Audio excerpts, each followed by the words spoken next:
Determining whether a specific cable like the STO E69070 12AWG/490°C CHUGOKU is suitable for direct burial requires careful consideration of several factors. The information provided lacks the necessary details to definitively answer the question. Direct burial suitability isn't solely determined by the cable's gauge or temperature rating.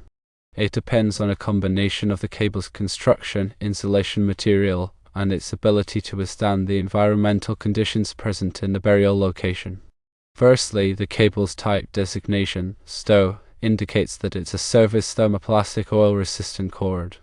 STO cables are typically designed for outdoor use and resistance to oil and other chemicals, but this doesn't automatically qualify them for direct burial. Secondly, the AWG rating 12AWG/4 signifies that the cable contains 412 American wire gauge conductors. This provides information about the cable's current carrying capacity but not its burial suitability. The 90°C temperature rating specifies the maximum operating temperature of the cable's insulation. While a higher temperature rating can indicate a more robust insulation material, it's not a guarantee of burial compatibility. The manufacturer, CHUGOKU, could provide specific details on the cable's direct burial rating. To determine if the STO E69070 cable is suitable for direct burial, you need to examine its construction and insulation material. Direct burial cables typically have a robust outer jacket that provides protection against moisture, chemicals, and physical damage. Common materials used for direct burial cable jackets include polyethylene, cross-linked polyethylene, and polyvinyl chloride.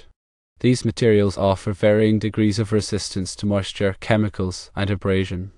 The cable's insulation material is also critical. It must be resistant to degradation from moisture and chemicals found in the soil.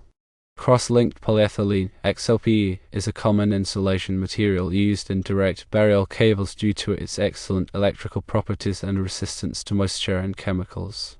Ethylene propylene rubber (EPR) is another insulation option for direct burial applications. Look for markings in the cable jacket that indicate its suitability for direct burial. Cables that are specifically designed for direct burial will typically be marked with designations such as direct burial or underground feeder (OFF). The absence of these markings suggests that the cable is not intended for direct burial. Environmental conditions at the burial site play a significant role in determining cable suitability.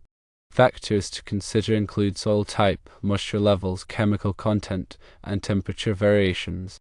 Soil type can affect the rate of corrosion and degradation of the cable jacket.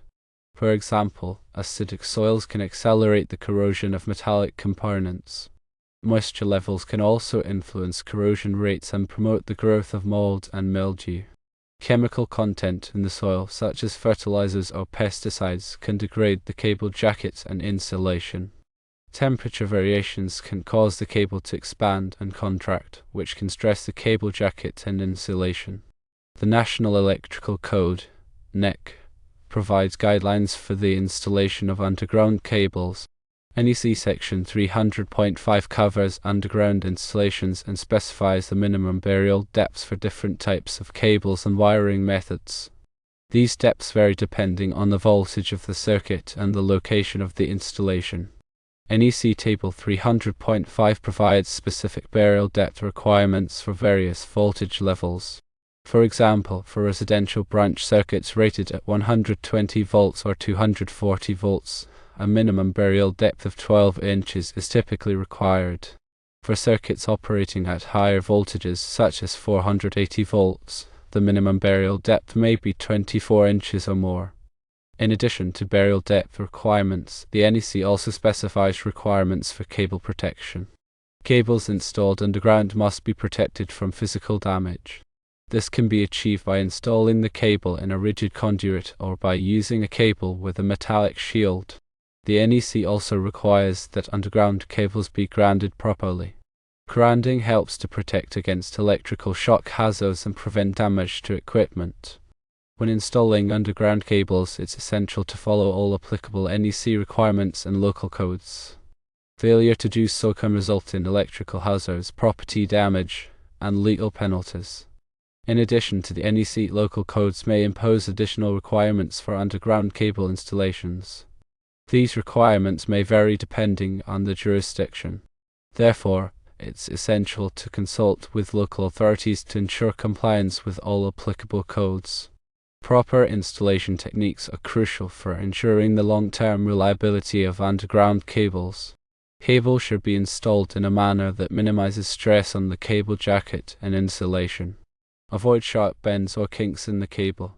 Use appropriate cable pulling techniques to avoid damaging the cable. Backfilling should be done carefully to avoid damaging the cable. Use clean, backfill material that is free of sharp objects. Compacting the backfill material can help to prevent settling and protect the cable from physical damage. Before backfilling, inspect the cable for any signs of damage. If any damage is found, the cable should be repaired or replaced. After backfilling, mark the location of the underground cable with warning tape or markers. This will help to prevent accidental damage to the cable during future digging activities. Regular inspections of underground cables can help to identify potential problems before they become serious. Look for signs of damage to the cable jacket, such as cracks or abrasions. Check for any signs of corrosion or water damage. If any problems are found, the cable should be repaired or replaced promptly. If the STO E69070 cable is not specifically designed for direct burial, there are alternative methods for installing it underground. One option is to install the cable in a conduit.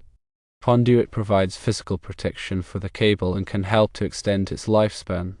Common types of conduit used for underground installations include rigid metal conduit, RMC, intermediate metal conduit, IMC, and rigid polyvinyl chloride conduit, PVC. When installing cable and conduit, it's important to use the correct size conduit and fittings. The conduit should be large enough to accommodate the cable without causing excessive stress. The fittings should be watertight to prevent moisture from entering the conduit. Another option is to use an underground feeder cable UF. UF cable is specifically designed for direct burial applications and is typically less expensive than installing cable and conduit.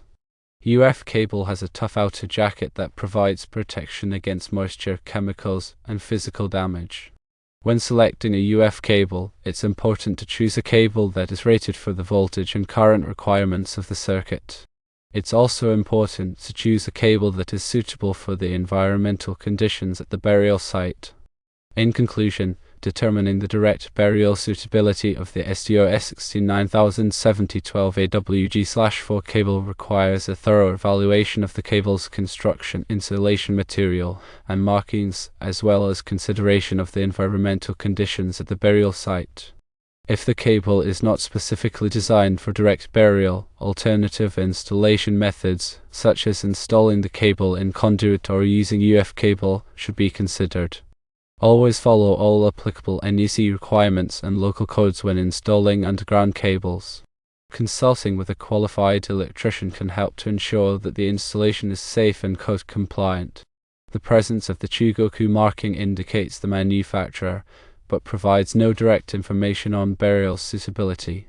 Contacting the manufacturer directly is the best way to obtain specific information on the cable's direct burial rating and installation recommendations. Check the cable jacket for any markings or designations that indicate its suitability for direct burial. Look for terms such as direct burial or underground feeder, UF. If the cable is not marked for direct burial, it should not be buried directly. Consider the soil conditions at the burial site. If the soil is acidic or contains high levels of moisture or chemicals, it can degrade the cable jacket and insulation. In these cases, it may be necessary to use a more robust cable or install the cable in conduit. Ensure that the cable is installed at the proper burial depth, as specified by the NEC and local codes. The burial depth depends on the voltage of the circuit and the location of the installation. Follow all applicable NEC requirements and local codes when installing underground cables. Failure to do so can result in electrical hazards, property damage, and legal penalties.